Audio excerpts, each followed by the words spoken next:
Guys ನಮಸ್ಕಾರ. ರಾತ್ರಿ 11:30 ಆಗೈತಿ ಟೈಮ್. ಇಷ್ಟು ರಾತ್ರಿ ಹಿಂಗೆ ಕಾರ್ದಾಗ ಕುಂತದಕ್ಕೆ ವಿಡಿಯೋ ಮಾಡತ್ತೀನಿ ಅಂತ ಕೇಳ್ಬೋದು ನೀವು. ಆ್ಯಕ್ಚುಲಿ ಒಂದು 2 ದಿನ ನಮ್ಮ ಮನೆ ಮುಂದೆ ಕಾರ್ ನಿಂತಿತ್ತು ನಮ್ಮ ರಿಲೇಟಿವ್ಸ್. ಸೊ ನಾ ಈಗ 11:30 ಕಾರ್ದಾಗ ಕುಂತೀನಿ. ಎದಕ್ಕೆ ಕುಂತೀನಿ ಅಂದ್ರೆ ಒಂಥರ ಮಳೆ ಬರೋ ಸಂಭವ ಆಗೈತಿ, ಮಿಂಚಾಗತೈತಿ ಆ್ಯಂಡ್ ಸ್ವಲ್ಪ ಗಾಳಿ ಅದೈತಿ. ಸಿಡ್ ನೋಡ್ರಿ ಮಿಂಚ್ ಬಂದು ಜಸ್ಟ್ ನಾವು ಮಿಂಚೈತಿ, ಸಿಡ್ಲೈತಿ. ಸೊ ನಾ ಏನು ಅಂದ್ಕೊಂಡೆ, ನಾ ಯಾವಾಗೂ ಕಾರ್ದಾಗ ಮಕ್ಕೊಂಡು ಎಕ್ಸ್ಪೀರಿಯೆನ್ಸ್ ಮಾಡಿಲ್ಲ. ಸೊ ಒಂದು ಸಲ ಕಾರ್ದಾಗ ರಾತ್ರಿ ಮಕ್ಕೊಂಡು ಎಕ್ಸ್ಪೀರಿಯೆನ್ಸ್ ಮಾಡಿದ್ರೆ ಹೆಂಗಿರ್ತದ ಅಂತ ಒಂದು ಹೆಂಗೂ ಮಾನ್ಸೂನ್ ಚಲೋ ಐತಿ, ಕ್ಲೈಮೇಟ್ ಚಲೋ ಐತಿ. ಈ ಕ್ಲೈಮೇಟ್ ಒಳಗೆ ಕಾರ್ದಾಗ ಮಕ್ಕೊಂಡು ಇದೊಂದು ಮೆಮೊರೇಬಲ್ ಎಕ್ಸ್ಪೀರಿಯೆನ್ಸ್ ಮಾಡ್ಬೇಕಂತ ಒಂದು ಆಸೆ, ಒಂದು ಹೋಪ್ ಜಸ್ಟ್ ಬಂತ. ಅದ್ರ ಸಂಬಂಧ ಈ ವಿಡಿಯೋ ಮಾಡತ್ತೀನಿ. ಮಿಂಚರೆ ಭಾಳ ಐತಿ. ಇದೇನಿಂದ ಕಾಣೋದಿಲ್ಲ, ಇದು ನಮ್ಮ ನೇಬರ್ ಮನೆ ಇದು. ಆಮೇಲೆ ಇದು ನಮ್ಮ ಮನೆ ಕಾಣೋದಿಲ್ಲ ಈಗ, ಬಿಕಾಸ್ ಲೈಟ್ ಹೋಗ್ಯಾವ. ಅಂಜಿಕೆ ಐತಿ, ಸ್ವಲ್ಪ ನರ್ವಸ್ನೆಸ್ ಐತಿ ಅಂಜಿಕೆ ಅನ್ನೋಕ್ಕಿಂತ. ಯಾಕಂದರೆ ಸುಮ್ಮನೆ ಯಾರು ಹೋಗೋರು ಬರೋರು ನೇಬರ್ಸ್ ನೋಡಿದ್ರೆ ಇವಾಗೇನು ತಲೆ ಕೆಟ್ಟೈತಿ ಅಂತ ಅನ್ನತಾರೆ, ಅನ್ಲಾರ್ದೆ ಯಾರು ಸುಮ್ಮನೆ ಇರ್ತಾರನ್ನ. ಸೊ ಅದೊಂದು ಅಂಜಿಕೆ. ಮತ್ತು ಅದು ಬಿಟ್ಟರೆ ಸುಮ್ಮನೆ ಯಾರು ಥೀವ್ಸ್ ಸ್ವಲ್ಪ ಅದೊಂದು 5 ಬಟ್ ಹೋಗುವಂಗೆ ಎಲ್ಲ ಕಡೆ ಗ್ಯಾಪ್ ಬಿಟ್ಟಿನಿ. Good night. ತೆಲುಗುಮ್ ತಂದಿನಿ.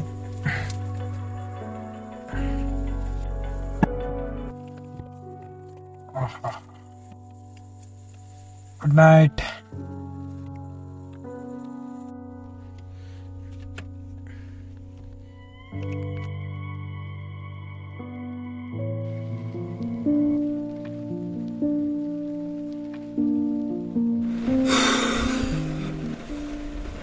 ಸೊ ಗೈಸ್, ಓಕೆ, ಟೈಮ್ ಒಂದು 12 ಆಗೈತಿ. ಜಸ್ಟ್ ಒಂದು ಹಾಫ್ ಆನ್ ಅವರ್ ಆಗಿತ್ತು. ನಂಗೆ ಇನ್ನೂ ಜಸ್ಟ್ ನಿದ್ದೆನೂ ಹತ್ತಿದ್ದಿಲ್ಲ. ಬಟ್ ನಾ ಏನು ಎಕ್ಸ್ಪೆಕ್ಟ್ ಮಾಡತ್ತಿದ್ದೆ ಅವಾಗ ನಡೆದ ನನಗೆ ಸಿಕ್ತು ಫೈನಲಿ.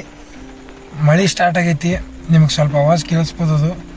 ಆ್ಯಂಡ್ ನಾ ಇದೇನು 3 ಬಟ್ ಇಲ್ಲಿ ಗ್ಯಾಪ್ ಬಿಟ್ಟಿದ್ದೆಲ್ಲ, 4 ಬಟ್ ಗ್ಯಾಪ್ ಬಿಟ್ಟಿದ್ದೆಲ್ಲ ಗಾಳಿ ಬರ್ಬೇಕಂತ. ಅಲ್ಲಿಂದ ನನ್ನ ಕೈ ಮೇಲೆ ನೀರು ಬೀಳಾಕತ್ತು. ಒಂಥರ ತಂಪತ್ತ. ಸೊ ಎದ್ದು ನೋಡಿದೆ ಮಳೆ ಬರೋದೈತಿ. ಇದೇ ನಾನು ಎಕ್ಸ್ಪೆಕ್ಟ್ ಮಾಡತ್ತಿದ್ದೆ. Perfect, just perfect guys, just perfect.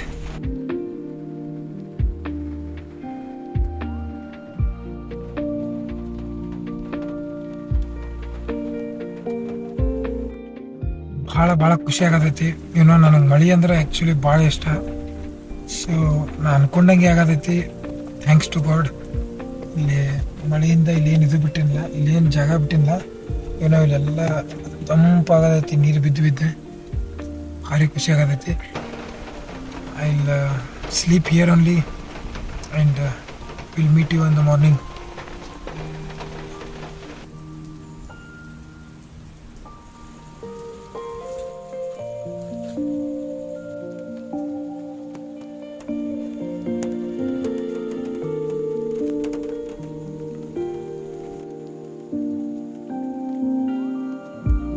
ಆಯಿತು, ಇನ್ನೇನು ಮಲಗಬೇಕು ಅನ್ನೋ ಅಷ್ಟೊತ್ತಿಗೆ ಈ ಗುಡುಗು ಮಿಂಚು ಎಲ್ಲವೂ ನನಗೆ ಅಟ್ರ್ಯಾಕ್ಟ್ ಮಾಡಿದ್ವು.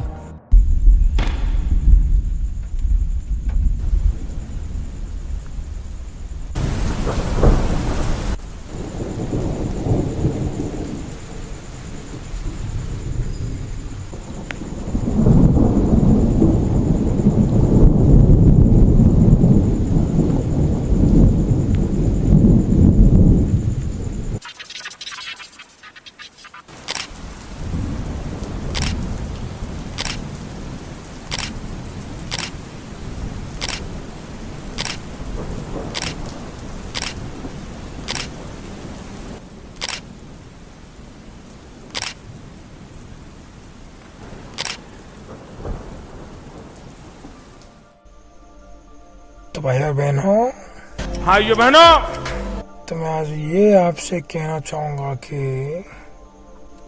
मैं अभी भी जिंदा हूँ. तो भाइयों बहनों, इस सज्जन को क्या तकलीफ है भाई? प्यारे मित्रों, क्या तकलीफ है इनको? I was just trying to make a mimic of Sri Narendra Modi ji at this morning. No comments. No comments. And I know that was really dirty. To here. So ನಾನು ಸುಮಾರು 5:30ಗೆ ಎದ್ಬಿಟ್ಟು ಮನೆ ಒಳಗೆ ಹೋಗಿ ಮಲ್ಕೊಂಡೆ. ಬಿಕಾಸ್ ಯುನೋ ಪಕ್ಕದ ಮನೆಯವ್ರು ಏನಾದರೂ ಕಸ ಹೊಡ್ಗೋಕೆ ಬಂದು ನನಗೆ ನೋಡಿಬಿಟ್ರೆ ಅದೊಂದು ಮತ್ತೆ ಒಂದು ರಾಧಾಂತ ಆಗುತ್ತೆ. ಸೊ ಅದ್ರ ಸಂಬಂಧ ನಾನು ಒಳಗೆ ಬಂದು ಮಲ್ಕೊಂಡೆ. ಹೂ ಸ್ಟಾಪ್ಡ್ ಯು? ನಿಮ್ಮನ್ನ ತಡೆದಿರುವವರು ಯಾರು? Good morning. ಸೊ ನಿನ್ನೆ ರಾತ್ರಿ ಒಂದು ದಿನ ಕಾರ್ದಾಗ ಫಸ್ಟ್ ಟೈಮ್ ಎಕ್ಸ್ಪೀರಿಯನ್ಸ್ ಆಯಿತು. ಫಸ್ಟ್ ಟೈಮ್ ಮಕ್ಕೊಂಡಿದ್ದೆ. ಸ್ವಲ್ಪ ಮೈಕೈ ಬ್ಯಾನ್ ಅಂತೂ ಆಯಿತು. ಅದೆಲ್ಲ ಇಲ್ಲ ಅನ್ನಕ್ಕೆ ಬರೋಂಗಿಲ್ಲ, ಯಾಕಂದ್ರೆ ಸ್ವಲ್ಪ ಕಾರೊಳಗೆ ಸ್ಪೇಸ್ ಕಮ್ಮಿ ಇರ್ತೈತಲ್ಲ, ಅದರಿಂದ ಸ್ವಲ್ಪ ಮೈಕೈ ಬ್ಯಾನ್ ಅಂತೂ ಆಗೋದೆ. ಅದು ಅಂತೂ ಸ್ವಲ್ಪ ತಡ್ಕೋಬೇಕಾಗ್ತದೆ. ಆಮೇಲೆ ಕಾಲು ನಾನು ಸ್ವಲ್ಪ ಉದ್ದದಿನಿ, ಹಿಂಗಾಗಿ ಕಾಲು ಏನು ಇಳಿಬಿಟ್ಟಿರ್ತೀವಲ್ಲ, ಕಾಲು ಸ್ವಲ್ಪ ಜುಮ್ ಹಿಡಿತಾವೆ. ಆಮೇಲೆ ಸ್ವಲ್ಪ ಕಾಲು ಅಲ್ಲಿ ಅಡಚಣೆ ಆಗ್ತದೆ. But I can accept it. So ಅದು ಬಿಟ್ಟು ನಿಮ್ಗೆ ಇನ್ನೊಂದು ಏನು ಹೇಳ್ಬೇಕಂದ್ರೆ, ನಿನ್ನೆ ರಾತ್ರಿ 2 ಗಂಟೆಗೆ ಪೊಲೀಸರು ಬಂದಿದ್ರು. ಪೊಲೀಸರು ಬಂದು ಅವ್ರಿಗೆ ಗಾಬರಿಯಾಗ್ಯಾರ, ಇವ್ಯಾಕೆ ಹಿಂಗೆ ಮುಕ್ಕೋಣಪ್ಪ ಕಾರ್ದಾಗತ್ತೆ. ಅವರು ಗಸ್ಟ್ ಹೊಡ್ಯಾಕೆ ಬಂದಿದ್ರು, ರೌಂಡ್ಸ್ ಹೊಡಿತಾರೆ ಅವರು. ಸೊ ಆ ಟೈಮ್ದಾಗ ಅವ್ರು ನೋಡಿ ಅವ್ರು ಗಾಬರಿಯಾಗ್ಯಾರ, ಹಿಂಗೆ ಯಾಕೆ ಮುಕ್ಕೋಣಪ್ಪ ಇವತ್ತು. ಅವರು ಸರ್ ಇಲ್ರಿ, ಏನು ತಲೆ ಕೆಡಿಸ್ಕೋಬೇಡ್ರಿ, ಇಲ್ಲೇ ನಮ್ಮ ಮನೆ ಇಲ್ಲೇ ಐತಿ, ನಾ ಇಲ್ಲೇ ಕಾರ್ದಾಗ ಮುಕ್ಕೊಂಡಿನಿ. ನಾನು ಯಾಕೋಪ್ ಏನಾಯ್ತು, ಏನು ಮನ್ಯಾಗ ಏನ್ರಿ ಜಗಳಾಡಿ ಅವ್ರು ಹಿಂಗೆ ಗಾಬರಿ ಆಗ್ಬಿಟ್ರೆ. ಸೀರಿಯಸ್ ಎಲ್ಲರೂ ಹಂಗೆ ಕೇಳ್ತಾರೆ, ಯಾಕಂದ್ರೆ ಇಲ್ಲೇ ಮನೆ ಇಟ್ಕೊಂಡು ಇಲ್ಲಿ ಮಕ್ಕೊಂಡಿನ. ಸೊ ಬಟ್ ಹೆಂಗೋ ಅವ್ರಿಗೆ ಕನ್ವಿನ್ಸ್ ಮಾಡಿ ಕಳಿಸಿದೆ. ಆಮೇಲೆ ಮುಂಜಾನೆ 5 ಗಂಟೆಗೆ ಅದು ಒಳಗೆ ಬಂದುಬಿಟ್ಟೆ. ಯಾಕಂದ್ರೆ ಬಾಜು ಮನೆ ಐತಿ, ಮುಂದೆ ಮನೆ ಐತಿ. ಅವ್ರು ಏನರ ತಪ್ಪಿ ನೋಡಿದ್ರೆ ಲಪಡ ಆಗ್ಬಿಡ್ತಾವೆ. ಮತ್ತು ಅವ್ರು ಗಾಬರಿ ಆಗ್ಬಿಡ್ತಾರಲ್ಲ. ಸೊ ಹಿಂಗಾಗಿ ಬೇಡ ಅಂತ ಅವ್ರು ಕಸ ಹೊಡ್ಬೇಕಿತ್ತ ಮೊದಲೇ ನಾ ರೈಟ್ ಹೇಳಿಬಿಟ್ಟೆ ಒಳಗೆ. ಸೊ ಇಷ್ಟೆಲ್ಲ ಆಯಿತು. ನಿನ್ನೆ ನಾ ಯಾವ ಕಾರ್ದಾಗ ಮಕ್ಕೊಂಡಿದ್ದೆ ತೋರಿಸ್ತೀನಿ ಇವಾಗ. ಇದೇ ಒಂದು ಕಾರ್ ಒಳಗೆ ನಾನು ನಿನ್ನೆ ರಾತ್ರಿ ಮಕ್ಕೊಂಡಿದ್ದು. ಆಲ್ಟೋ ಕಾರ್ ಅಂತ ನಾನು ಇದಕ್ಕೆ ಕೀಳುವಾಗಂತೂ ಮಾತಾಡೋದಿಲ್ಲ. ಬಿಕಾಸ್ ಈ ಕಾರಿಗೆ ನಮ್ಮ ಫ್ಯಾಮಿಲಿ ಜೊತೆ ಪರ್ಸ್ನಲಾಗಿ ಭಾಳ ಅಟ್ಯಾಚ್ಮೆಂಟ್ ಐತಿ. ಆ್ಯಂಡ್ ಪರ್ಸ್ನಲಿ ನನಗೆ ಇದು ಒಂಥರ ಏನೋ ಫೇವ್ರೆಟ್ ಕಾರ್. ಇಷ್ಟೇ ಸಣ್ಣದಿದ್ರು, ಇಷ್ಟೇ ಇದ್ರೂ ಇದ್ರ ಕಲರ್ ಆಗಿರ್ಬೋದು. ಆಮೇಲೆ ಈ ಕಾರೇ ನನಗೆ ಟೋಟಲಿ ಫೇವ್ರೇಟ್. ಯಾಕಂದ್ರೆ ನಾ ಕಾರ್ ಕಲ್ತಿದ್ದು ಇದೇ ಕಾರಿಂದ ನಾ ಕಾರ್ ಹೊಡೋಕೆ ಕಲ್ತಿದ್ದು. ಸೊ ಅದರಿಂದ ನನಗೆ ಭಾಳ ಅಟ್ಯಾಚ್ಮೆಂಟ್. ಇದೇ ಸೀಟ್ ಹಿಂದೆ ಮಾಡ್ಕೊಂಡು ಮಕ್ಕೊಂಡಿದ್ದೆ. ಭಾಳ ಸ್ವಲ್ಪ ಅನ್ಕಂಫರ್ಟೇಬಲ್ ಅಂತ ಆಯಿತು. ಬಿಕಾಸ್ ಸೊ ಇದರಿಂದ ಏನು ಕಲಿಬೋದು ಅಂದರೆ, ನೋಡಿರಿ, ನೀವು ಯಾವ ಕಾರ್ದ ನಿಮ್ಮ ಕಡೆ ಯಾವ ಗಾಡಿ ಐತಿ, ನಿಮ್ಮ ಕಡೆ ಎಷ್ಟು ಐಷಾರಾಮಿ ಐತೆ ಅನ್ನೋದು ಮ್ಯಾಟ್ರ್ ಆಗಲ್ಲ. ಏನು ಮ್ಯಾಟ್ರ್ ಆಗ್ತದೆ, ನಿಮ್ಮ ಮನಸ್ಸು, ನೀವು ನೋಡೋ ದೃಷ್ಟಿ ಏನಿರ್ತೈತಲ್ಲ ಅದು ಭಾಳ ಮ್ಯಾಟ್ರ್ ಆಗ್ತದೆ. ನೀವು ಹೆಂಗೆ ಅದಕ್ಕೆ ನೋಡ್ತೀರಿ. ಯಾಕಂದ್ರೆ ಎಷ್ಟೆಷ್ಟೋ ಕೋಟಿ ಕಾಯ್ದವರು ನನ್ನಷ್ಟು ಆರಾಮನ ಇದ್ರಾಗ ಎಷ್ಟು ಆರಾಮ ಮಕ್ಕೊಂಡಿಲ್ಲ, ಅಷ್ಟು ಆರಾಮ ಮಕ್ಕೊಂಡಿರೋಕೆ ಸಾಧ್ಯನೇ ಇಲ್ಲ ಅವ್ರ ಕಾರ್ದಾಗೆ ಇರ್ಬೋದು. ಸೊ ಅದಕ್ಕೆ ನೀವು ಯಾವಾಗಲೂ ಯಾವುದೋ ಒಂದು ಇದು ನನ್ನ ಕಡೆ ಕಡಿಮೆ ಐತಿ, ಇದು ನಂದು ಹೆಚ್ಚೈತಿ ಅನ್ನೋದು ಮಾಡಬಾರ್ದು. ತೃಪ್ತಿ ಇದ್ದಿದ್ರಾಗ ಫಸ್ಟಿಗೆ ತೃಪ್ತಿ ಪಡಬೇಕು. ಹೌದಪ್ಪ, ದೇವ್ರು ನನಗೆ ಇಷ್ಟು ಕೊಟ್ಟಾನ ಅನ್ನೋದು ಮೇನ್ ನಮ್ಮ ತಲೆಯಾಗಿರ್ಬೇಕು. ಆಮೇಲೆ ಅದೊಂದು DVG ಅವ್ರದ್ದು ಇದು ಐತಲ್ಲ, ಇರುವ ಭಾಗ್ಯವೇ ನೆನೆದು ಬಾರದೆಂಬುದನ್ನು ಬಿಡು, ಮುಂದೆ ಹರುಷಕ್ಕಿದೆ ದಾರಿ. ನಮ್ಮ ಕಡೆ ಏನೋ ಒಂದು ಐತಿ, ನಾವು ಇದ್ರಾಗ ಖುಷಿ ಪಡೆದ್ಬಿಟ್ಟು ಅಯ್ಯೋ ನನ್ನ ಕಡೆ ಅದು ಇಲ್ಲ, ನನ್ನ ಕಡೆ ಇದು ಇಲ್ಲ ಅಂತೀವಲ್ಲ, ಅಲ್ಲೇ ನಾವು ಮೇನ್ ಫೇಲ್ ಆಗ್ತೇವೆ. ಅದಕ್ಕೆ ಫಸ್ಟಿಗೆ ಇದ್ದಿದ್ರಾಗ ಖುಷಿ ಪಡಬೇಕು. ಆಮೇಲೆ ತಾನೇ ಇದ್ದಿದ್ರಾಗ ಖುಷಿ ಪಡಬೇಕು, ಅನುಭವಿಸ್ಬೇಕು, ಇದ್ದಿದ್ದು ಚಂದಂಗೆ ಅನುಭವಿಸ್ಬೇಕು. ಆಮೇಲೆ ಹೊಸ ಬರೋಕ್ಕೆ ಚಾಲು ಆಗ್ತಾವೆ. ನಾವು ಅದು ಬಿಟ್ಟು ಇರಲಾರ್ದಕ್ಕೆ ಆಸೆ ಪಡ್ತೀವಲ್ಲ, ಅಲ್ಲೇ ಮೇನ್ ಫೇಲ್ ಆಗೋದು ನೋಡ್ರಿ. ಕೆಲಸ ಮಾಡ್ಬೇಕಾರೆ ಕೆಲಸ ಮಾಡಿದ್ರೆ ನಮಗೆ ಅದ್ರ ಇದು ಸಿಗ್ತದೆ. ಹೇಳಕ್ಕೆ ಇಷ್ಟಪಡ್ತೀನಿ ಇದರಿಂದ.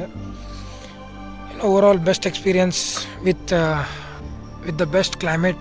ಎಸ್ಟರ್ಡೇ ನಿನ್ನೆ ಭಾರಿ ಚಂದ ಕ್ಲೈಮೇಟ್ ಇತ್ತು. With the best climate and with best car, I had a best sleep ಅಂತ ಹೇಳ್ಬೋದು ನಿಮಗೆ. Thank you so much. Will come up with a new video. Until then, stay healthy, stay humble, and don't forget to stay hard.